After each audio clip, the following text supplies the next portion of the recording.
j'ai une dernière diapositive et je vais terminer par celle-là, qui est liée à un élément que j'ai trouvé en cherchant sur tout ce qui est raconté sur un blog du BMJ, du British Medical Journal.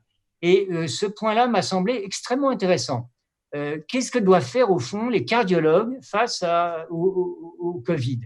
Eh bien, ils disent il faut que le cardiologue prenne soin de lui et des autres pour continuer à s'occuper des patients. Et ils proposent en fait 40 petites règles qui sont regroupées en 6 grands conseils que je vous pousse à lire. Conseil numéro 1, protégez-vous contre les infections. Vous êtes médecin, vous devez le faire. Faites-le pour protéger les autres de vous. Et donc, si vous devenez infecté, eh bien, vous allez devenir le vecteur pour pouvoir infecter vos patients. Conseil numéro 3, la famille est importante. Faites le nécessaire pour ne pas vous en inquiéter quand vous êtes au travail. Cette dimension-là, moi, je l'aperçois à titre personnel. Effectivement, ma préoccupation, c'est qu'est-ce que fait ma famille dans cette situation en plus très particulière du confinement. Nous, médecins, on n'est pas confinés, on peut aller à droite, à gauche, mais eux, ils le sont. Eh bien, il faut absolument qu'on organise les choses pour eux, sinon on a la tête ailleurs. Quatrième conseil, n'oubliez pas les fondamentaux de notre métier de cardiologue. Notre métier de cardiologue, c'est de soigner les gens qui ont des maladies cardiovasculaires.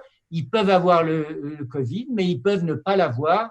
Et je pense que ce point-là, il ne faut pas qu'on soit complètement obnubilé par cette maladie qui est une maladie difficile, qui est un problème de santé publique aujourd'hui, mais qui sera globalement oublié dans 3-4 semaines. Eh bien, nos patients, on ne doit pas les abandonner pendant ce temps-là.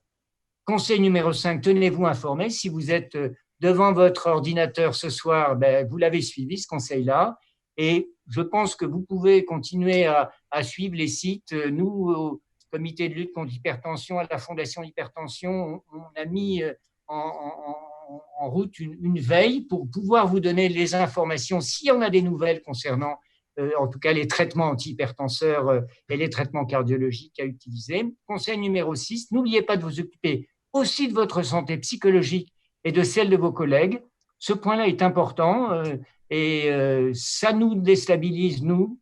Eh bien, il faut qu'on s'occupe de nous un peu pour continuer à être des soignants.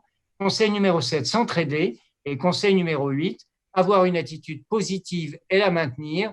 Bon, écoutez, on va essayer de faire face. En tout cas, avec Alain, nous, on a décidé d'être positif et donc d'être présent ce soir. En tout cas, merci pour votre attention.